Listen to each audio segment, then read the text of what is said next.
เอาพี่น้องเลยซึ่งเปิดภาพมามื้อนี้กับมาอยู่ที่กระท่อม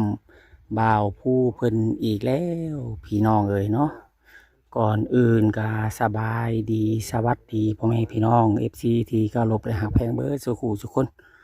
มื้อนี้เดินทางมาหาบ่าวผู้แต่กับบ่พ่อเพิ่นซ้ำพี่น้องเลยพ่อแต่พ่อเพิ่นพี่น้องเลยเนาะเพิ่นออกมาส่งเขาบ่หรือว่าออกมาจังไดพี่น้องเลยมามื้อนี้ก็มากับบ่าวแอนคือเก่าพี่น้องได้พี่สังเด้บ่าวแอนลุงตุงหนึงแท้สบายดีบ่าวแอนคอยได้บ่ได้หยังนั่นน่ะปากบ่ผู้นี่ก็คือแตงแทนเขียงพี่น้องงามอีหลีเคียงก็ได้ชื่อเอาบ่นี่ฮะชื่อเอาเจ้าเท่าไรนี่เอา50 40ก็ต่อ40เพิ่นว่า50ต่อ40 50ต่อ40ได้บ่เพราะว่า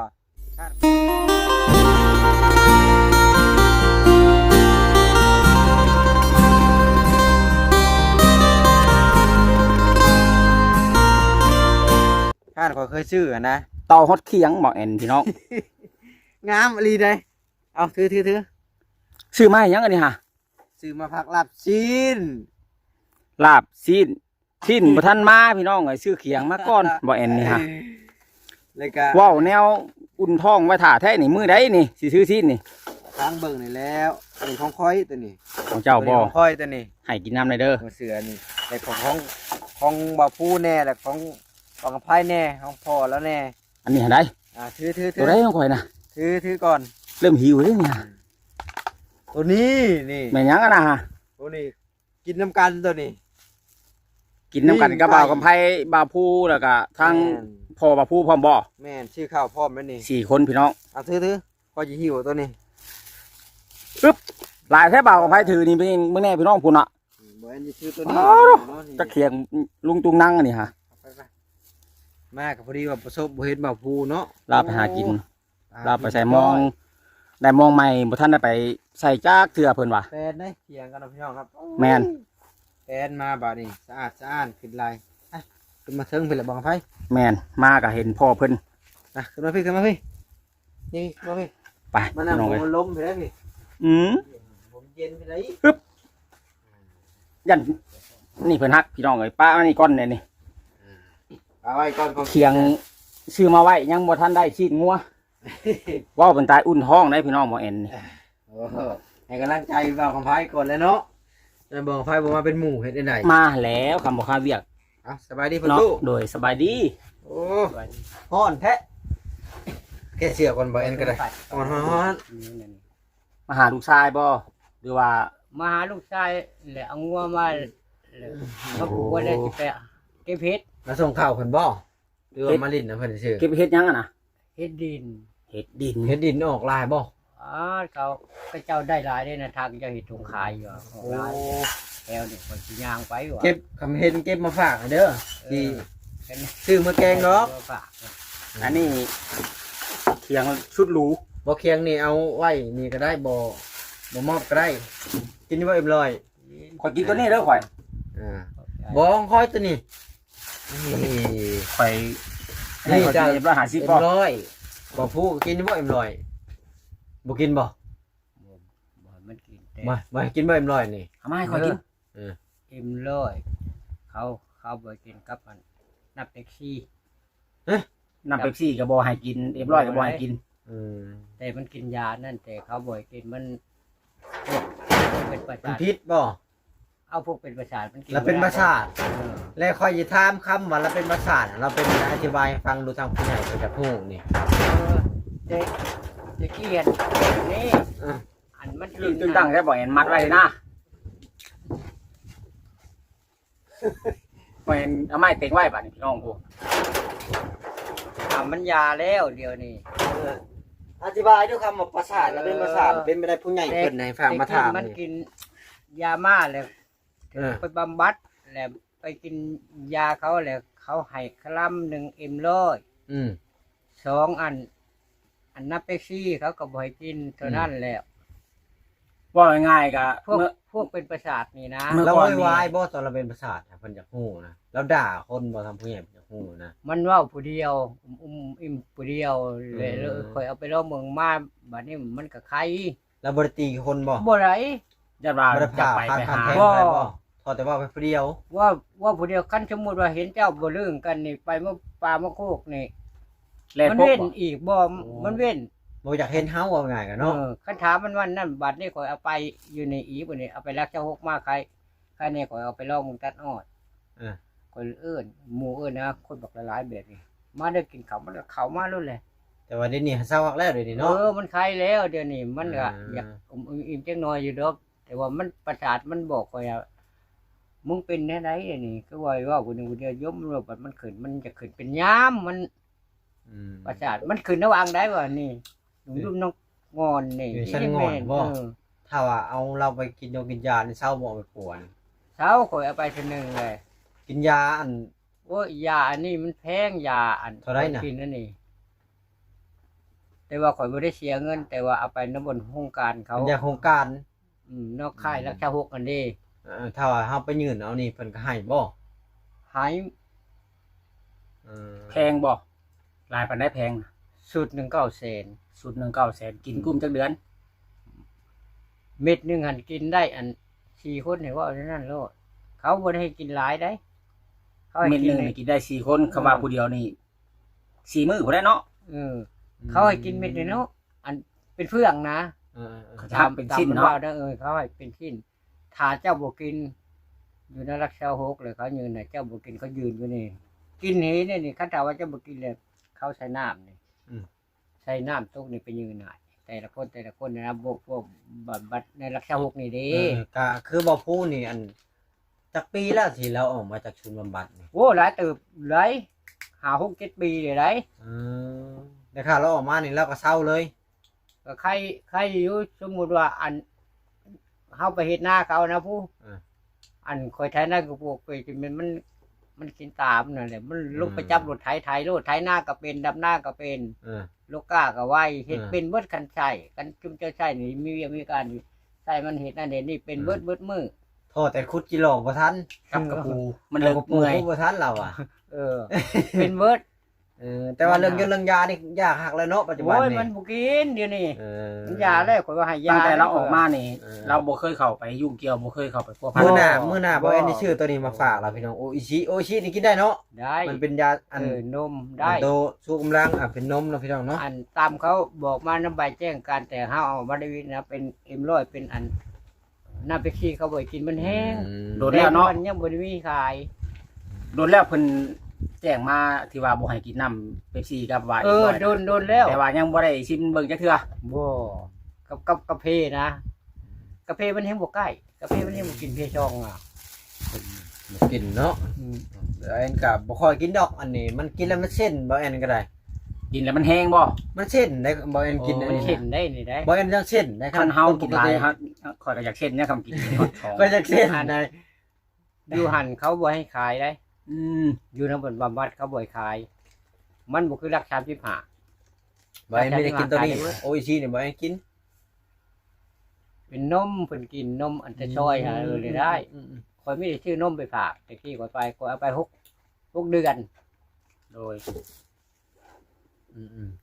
แสดงว่าถ้าว่าเรากินยาอันที่เจ้าเว้านี่ก็ยังกินได้ปัจจุบันนี่เนาะ ได้ แต่ว่าบ่มีเงินไปเอาซื้อ บ่มีเงิน ๆ ว่าบ่ได้ตัวยา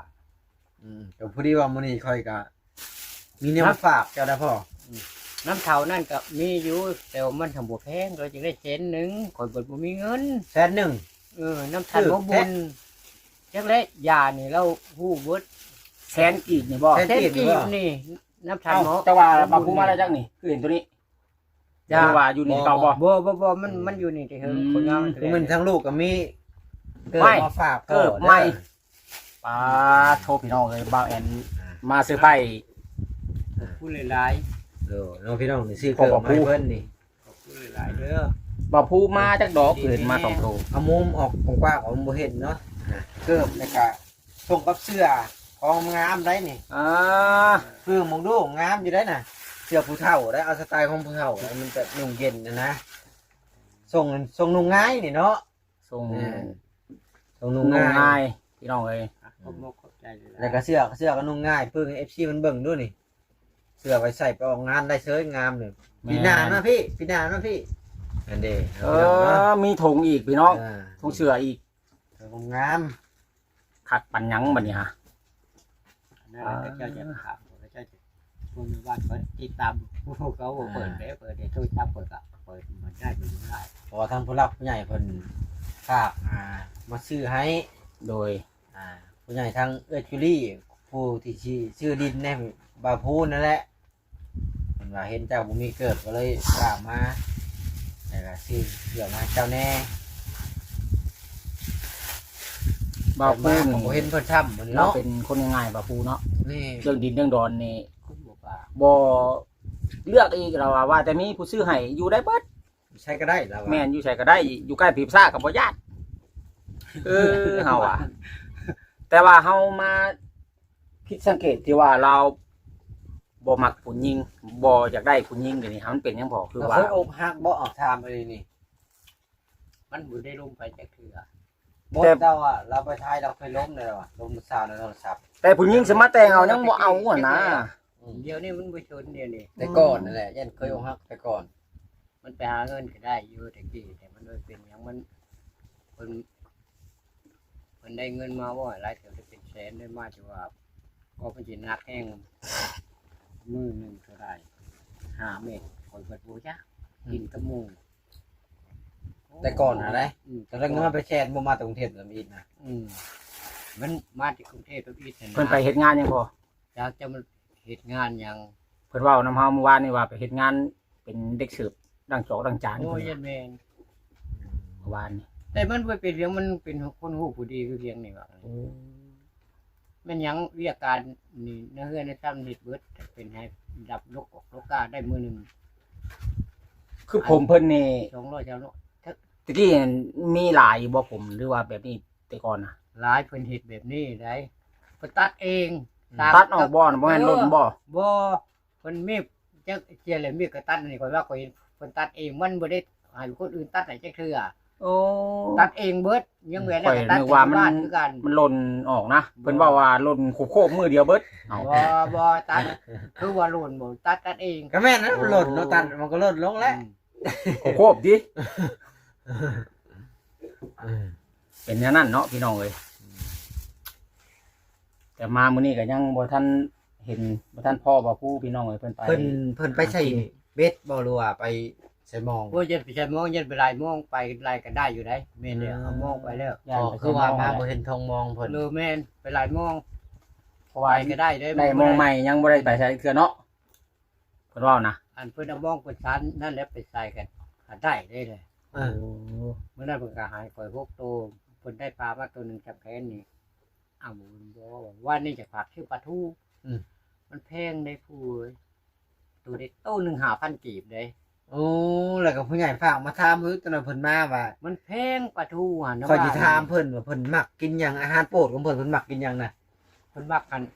ปลาทู ปลาทู มาต้มแจ่ว เอ เพิ่นมักแน่นั่น หมั แห ก ละ ปลาทู จากอาหารโปรดของบ่าวผู้แล้วพี่น้องเอ้ยคำผู้รักผู้ใหญ่ฝากมาถามเลยว่าผู้มักหยังอาหารที่เรามักที่สุดนั่นก็คืออาหารทะเลปลาทู ปลาทูนี่เฮามานี่เฮ็ดแห้งไว้ ใครคุณรู้ผามันนะ ได้บ่บ่เอ็นเพราะว่าเมื่อก่อน อีเบิ่ง เราว่า มีบ่ บ่ ได้ปลามานี่ก็ แล้วขาตัวหนึง กินเบิดบาทเดียวเหรอวะ เป็นคนเบิ่ง กินเบิดบาดเดียวเราอ่ะปลานะ เบิ่งปลาเนาะ อย่ามันเน่าเหรอวะ บางไผจะกินบ่ตัวนี้บ่กินยังให้พอแล้ว พอเรากินด้วย อ้าว ก็เริ่มเชิญแล้ว อ่า ไว้กิน เอาไว้กินรอบหน้าก็ได้ แมนเพราะว่าคันกินพร้อมกันแหละเดี๋ยวหัวใจเต้น เองได้ ผิดปกติหัวใจเต้นที เบิ้ลว่าบ่ได้เลยเนาะ มันมีสารคาเฟอีนมันเห็นให้เฮาหัวใจสั้นพี่น้องเลยกินหลายนี่สั่นมันมือเขาตีบ่ได้เนาะบ่เอ็นนอนกับบ่รับอีก เดี๋ยวเบียร์กับน้ำข้าวเขายังไม่กินนะ ลงตะกี้ด้วยได้ พอดีบ่เกิบนะน่าจะพอดีอยู่เนาะ พอดีแล้ว ถือไป ซื้อไปป่า ถือ และ ไปงานก็ได้นี่ฮะบ่ได้ว่าจะไปป่าแล้วนี่เราถือไปเวียกไปงานได้เกือบใหม่ปานนี้ ได้ โอ้พอดีเป๊ะรถแอดด้า เบาสบายพี่น้องเอ้ย เบาคอยเอาตัวเบาๆไม่ใช่ เนาะข่อยก็มักถืออยู่ได้แบบมันเบา เกิดคอยได้จนเหียนก็ยังมันทิ่มมาด่าคอยเนี่ย บอกบ่ได้ก็ไปหาเฮ็ดอยู่ได้พอแกงพอเห็นเขาเอามาเป็นกระตาช่วงกระตาเอาเลยพระเจ้าเอามาแต่ทั้งผู้แต่ว่าก็ไปทั้งผู้แต่ถาเพิ่นมานี่แล้วอ่ะ แล้วก็ชิมาแล้วมาจักนี่ เย็นใกล้สิมาได้กันวัน11:00 น 11:30ไง ขึ้นไปก็เราสิไปเช้านี้เนาะ ไปยามเช้าแล้วเนาะ ไปตอนเช้าเขาบอกกันไปจะไปอยู่หึงเด้อเฮาว่ะผมบอกเลยก็บอกเพิ่นเลย เพราะว่าซุมลูกมากับประมาณช่วงนี้แหละ10:00 11:00นั่นแหละ แม่นเพ เพ ราะ ราะ ว่า ว่า ฮู้ เด็กอยู่บ้าน ฮู้อยู่เนาะว่า แม่ ตอนเช้าเราจะไปหากินน่ะนะ เราไปหากินอยู่แล้ว เช้าไปหากิน เลยออกเข้ามาเฉยช่วย ตั้งเทื่อมันไปกลางคืนก็มันตั้งแต่ค่ำมันอยู่ฝนตกมันไปใช้ต้นไทดีมันน่ะ ได้พอกินเนาะ ได้ พอกิน ได้กินแต่มันเนี่ยพอกินแต่มันเนี่ยแล้วก็เนี่ย ปลู มั กปากตัวเองเนาะ พอเลี้ยงตัวเองนะเราเนาะ แปลว่าเป็นคนที่บ่คอผู้ใดบ่ บ่พอได้บักฮงบักพริก เออ มันปลูกทั่วแปลงอ้อยเบิด เออ บักพริกบักเขือบักฮง แต่ บัก ปลูก บั กับ กเวีย จอก บ กระแจ๊กหน่อย ปลูกตามแคมหัวไอ้พวกอันนี้เข่าพุ่นน่ะพุ่นเนาะพุ่นดำเองอ้อมบัวไว้น่ะมันถอกมันเลยบอกเข่าปวดแจตะหู บ่แม่นงัวกินบ่ล่ะ บ่ บ่ ได้มันสิทั่วครับบ่คักได้พวกเลี้ยงงัวก็กระเบึงอยู่ได้ อืม หมอนั้นมาท้ายเบิดไปท้ายโทงน้ำสางมันไปขวัดขึ้นไม่คนขวัดหายตัวหนึงเลยขวัดก็เพิ่นนั่นแหละปุ๊บไปขวัดไว้น้ำสางบ่แต่เพิ่นเพิ่นบ่มีน้ำกินเพิ่นจำเป็นเพิ่นไปขวัดไปบัด ปัก นี้ เพิ่นกินน้ำในไรอ้อยนี่ ตะกี้กินน้ำน้ำสางมันใสขวัดลงน้ำหินดินนะ กินน้ำในไรอ้อยนี่น้ำมันออกบ่อยกินในไรอ้อยโดดปลาโถปุยมันยังบ่ลงบ่โทบ่กินในไรอ้อยสิ หินกัดไว้อยู่เลย บัดเวลาเขาปลูกแล้วเขาเอาปุ๋ยเอาหยัง นั่นเลย มันสิบ่ไหลลงหุบเหมือนบ่เนาะบ่แม่นเพราะว่ามันค่อย แล้ว ไหล ค่อย ให้ มัน บั ยั ด ง นี้ได้แต่ว่าคนบ่ให้กิน สารเคมีช่วงสิ เบิด ปลาตัวเต็มมาญาอยู่หั่น ล้านโตยังไงโชว์ มันบ่ได้ว่าล้านโตบ่แม่น คือมากินน้ำ สูตรรวมอยู่หั่นน่ะ ปูกินน้ำนะทาง เขาเจ้าปลูกนี่บ่จักยากันหยอกขยะเลยเนาะเขามาฉีดเนาะ บัดเวลาเขาปลูกอ้อยนี่ ครบเบิดดินมันกระจืดแค่ตาย ครบเบิดสาร ขี้กันเดือน เค มั มี นมีอะไรดินอันนี้นะ บุ้ย ถ้าว่าสิยาขยะเลยแม่ง มีแต่บริเวณเถียงนี่ได้ แม่น บริเวณบ่ได้ สิยา สิ นี่แหละ ขายานี่บ่ได้ใช้ยานี่ หลายๆคนเพิ่นก็บ่อยากให้มาคือมาเนาะพี่น้องมันต่ำจังเฮ็ดจังไดเนาะได้ลงก็ได้พอจะตีมันแล้ว มันจะเป็นหนึ่งเขา ยังบ่ได้ถึงข้าวบ่ ต้องเบิ่งติ๊บเขานี่ เบิ่งติ๊บข้าวนี่ ญาติเพิ่นมาไว้เลยมันไปแต่เช้า โอ้ยขันวันมาเขาว่านี่ เขาเย็นบ่จัก บ่ ฮะ บ่ เราหนึ่งแล้วเรา นึ่งเลยนี่ เรามาไว้นี่เพื่อว่ามาแหละ โอ้เย็นขับเด้อมาขันวันได้มาเขาเลย อ๋อ เออ ขับเย็นขับ คันมาข้าวแล้วมาค่ำบ่เพิ่นนี่ เพิ่นนี่คงบอกเขาเจ้าบอกว่าอันมื้ออื่นเด้อเท่านั้นโมงเท่านี้โมงแล้วคนบอกเมื่อว่าคนสิเข้ามาเด้อผู้ บ่ประมาณนี้สิค่อยเข้ามาแต่ละมื้อ11:00น ถ้าไม่ใช้กันให้อยากให้เรามากลับมาตอน11โมงนี่นะ ก็ยำขับบ่แม่นที่เขาหนึ่งเช้าหนึ่งเนาะ เบิ่งดูบ่ หนึ่งตะวันนี่นะเฮาว่า เอามาเบิ่งดูบ่ไฟ แล้วหนึ่งตะวันนี่นะยกปดมาเบิ่งพี่อยู่บ่ เบิ่งดู เบิ่งบ่แม่น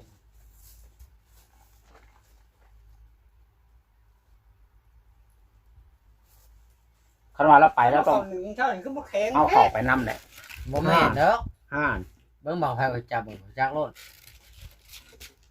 เบิ่ง เนาะ จักว่าหนึ่งเช้านี่จะบ่เอ็นเพราะว่าเราหนึ่งแต่เด้อผัว จะว่าหนึ่ง คันว่าหนึ่งหนึ่งแต่ มื้อนี้ แม่นหนึ่งมื้อนี้ หนึ่งมื้อนี้ยันแล้วหนึ่งบ่เฮิงนั่น หนึ่งบ่เฮิงแล้วก็ หนึ่งบ่เฮิงได้แล้วก็เอามาใส่เลยนะ คันว่าหนึ่งตะวันนี่มันสิแข็งกว่านี้เนาะมัน แม่น สิ กับ โกก อี ว่าก นี้ อย่างมันเป็นข้าวไทยได้เนี่ย แม่น บ่ได้มีเม็ดฮักได้ข้าวไทย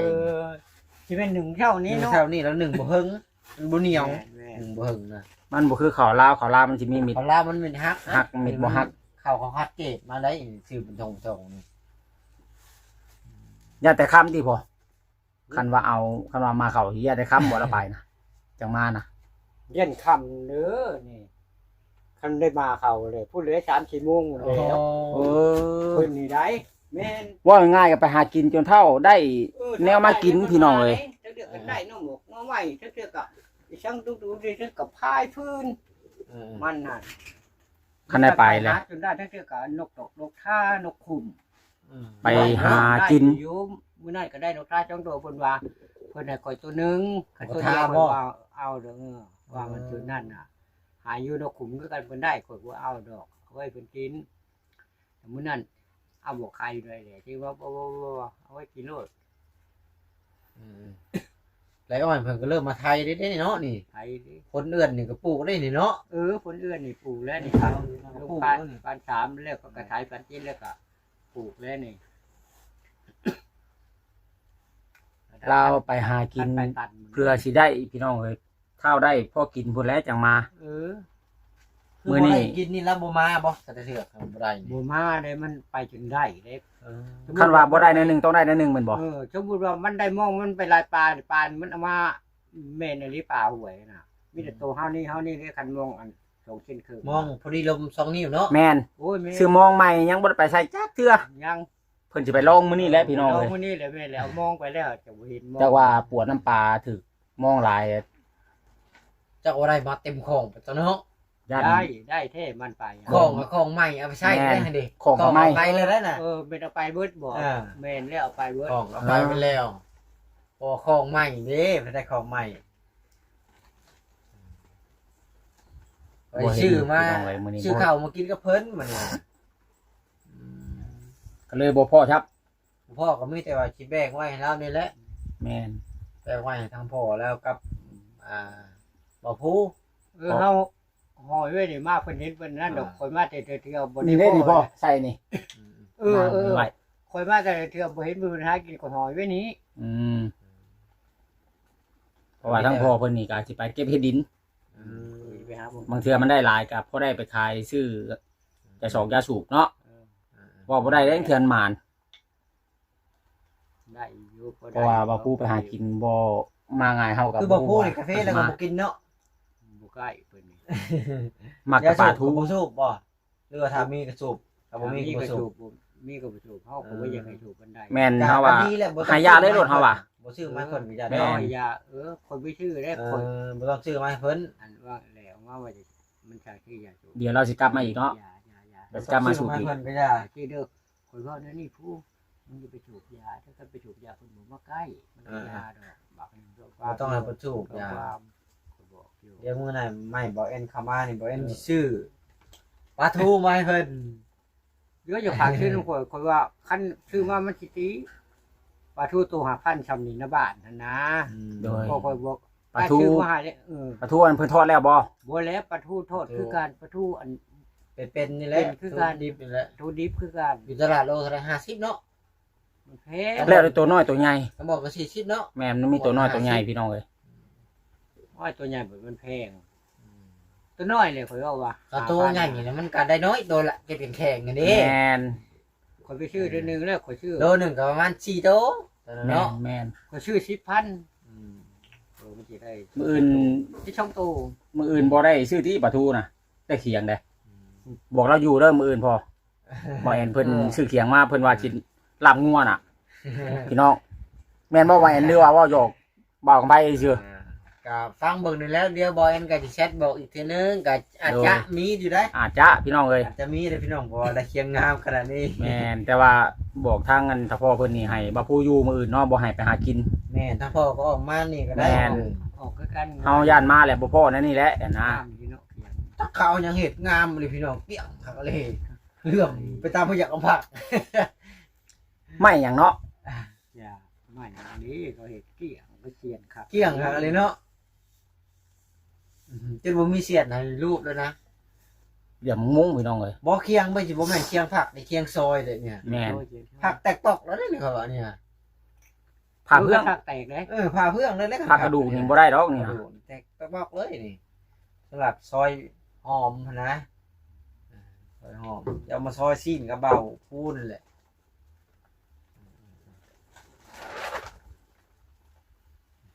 พี่น้องแต่คิดว่าจะไม่ได้เบิ่งมีเงินเดือนบ่จะให้เราซื้อยาสูบยานะก่อนจะซื้อยาสูบนะอันนี้เดี๋ยวพอเด้อเอาไปซื้อยาสูบเด้อหรือว่าซื้อยังก็ได้แหละ งมกินก็ได้นะ คือกาแฟกิน คือกาแฟจะมีเงินทางเออร์ฟิลี่นั่นแหละแต่ว่าก็แน่บอกอันกะพอทั้งเงินแล้วมอบมางานให้กับถ้าว่าบอกผู้อย่างนั้นซื้อมาให้อาหารโปรดของเรา โดย แต่ว่าทามพ่อแล้วว่าเราหมักปลาทู โอ้จะฝากชื่อแต่ว่านี่แหละมันแพงท่านคือบอกว่าไปชื่อตัวนึงเลย10,000นี่คือตัวหมอเขาตัวใหญ่ตัวเก็ตแข็งตัวใหญ่คืออยู่นี่ตัวน้อยๆนะปลาทูไปแปรเก็ตน้อยๆนะ ก็มีแต่ว่าจบนี่ก็ทางเฮาก็จะออกไปทำมึงดินเพิ่นน้ำบอกกับไปเนาะ แมน ก็มีแต่ว่าแบ่งของอยู่ของกินไว้ให้เพิ่นนั่นบอกไปเอาทงแบ่งนู่นเจ้านะ เจ้าแบกเองเอา บ่จะแบ่งก็ได้ แนวแบ่งเนี่ยกินรถเข่าคือเราสิมีอยู่เนาะหนึ่งว่าอยู่แบ่งรถบอยแอนขอยเอายางให้ แต่ว่าบ่แบ่งกับนี่แหละนี่ แมนแบ่งให้บ่พูแน่ครับ เลยนะพี่น้อง พอแน่เอากะออกไปเบิ่งดินเบิ่งดอนว่าเนื้อที่มันกว้างห้อมปานใดให้เพิ่น เอาไว้ให้เราเลย แล้วได้อันดี ให้เพิ่นฮู้ ดินนี่ยังบ่ฮู้ ว่า ว่า รา จะ คา ซื้อเท่าไหร่ยังบ่ได้ไปถามที่เท่าไหร่ เจ้าของดินเพิ่นว่ามื้อแรงเพิ่นว่าเนาะ มาถามตัวนี้ดิ เท่าไหร่น่ะ ถามดิพี่น้องเขาเอง บ่ค่อยอยากความหมายตอนนี้น่ะอยากให้มันมีทางออกสะดวกสบายได้ดอก ทีนี้ไปทางในหมดทางมันเอาคงตีเขานี่วันนะ ดินไผน่ะ ดินเมย์ว่าเนี่ยนี้ ดินแม่ไผน่ะ แม่บอกหมอนี่เลย แม่หมูฟูนี่ เมย์มันเป็นบ้าเป็นหมอหา มันสิชื่อดินเจ้าของนี่มันสิบ่ยากบ่คือดิน ว่า ชื่อคนอื่นบ่เป็นจังไดเนาะบ่เอ็นเพราะว่ามีหลายกรณี เขาเป็นคักแม่ได้มีลายเซ็น ของเฉพาะว่าเอ้น้องเขาก็มีเขาก็เช่นกับเอได้ แม่นแล้วเขาต้องเซ็นแล้วเขาบ่เซ็นบ่ได้ได้ เลย แม่ว่าบ่ให้ยุ่งเลยได้เราซื้อเลยก็ มันบอกกับมันเปทางแรงเนี่ยมันเปกับทางกันนี้เนี่ยเขาจะทำมือแบบทำมือทำ โดยยันคือพวกเราว่าขายเครื่องให้พี่น้องขายของให้เนี่ยครู่จังสิยันมัน อันนี้นะ คือบุหารเพิ่นเว้านี่นะพี่ ปิ้ง น้อง ไข่ปิ้งไก่แล้วก็อันนาไว้ เป็นหมักอยู่ดอกเด็กอ้วน แบบอ้วนนี่ นั่น พอดีว่ามื้อใหม่พุ่นแหละถ้าว่าสิซื้อของกินเข้ามาอีกก็ได้แต่มีแต่ว่าทางพ่อว่ากินน้ำเพิ่นก็ได้ ปฏิป้าไปหันเรียกอะไปหาเห็ดมากกับชีวิตอายุตั้งแต่เปิดมา แต่ว่าข้าวนี่เพิ่นมีแล้วเนาะมันท่านบ่แอนก็บอกคำไผก็สิเอาไปกินตัวนี้ โดย เนาะบอกคำไผ แมน อ้าว เขาได้ทงเปิดมีกัน และน้องพี่น้องเนาะ บอกกันจะบอกว่าโอ้ยอยู่เด้อตอนนั้นมันตัวนี้มันก็อยู่เลยมันนี่มันยากดอก อย่าเราบ่ได้ไปหากินหลายมื้อได้เนาะเพราะว่าตั้งแต่เฮามามื้อนั้นเราบ่ได้ไปเลยถามว่าไปใช้บ่มองยังบ่ได้ไปจักเทื่อแล้วอะเนาะ คอยบอกเพื่อนนะพูดอันมึงอย่าหนีเร็วตั้งแต่เจ้าข่าวมามันจะบ่ได้ไปที่มันฟังบ่เห็นเลยมันไปเห็นนะมือนี่ เฮาก็คิดว่าย่านว่าเพิ่นไปตอนเช้าแหละ10:00 น 11:00 นเดี๋ยวเพิ่นสิมาเฮาก็เลยเข้ามาช่วงนี้ส่วนหลายนะ แม่น บอกคันข้อยเจ้าว่าไปหากินข้าวมื้อคุณไปหากินข้อยบอกว่าให้ไปเลยข้าวเดียวมาเด้อ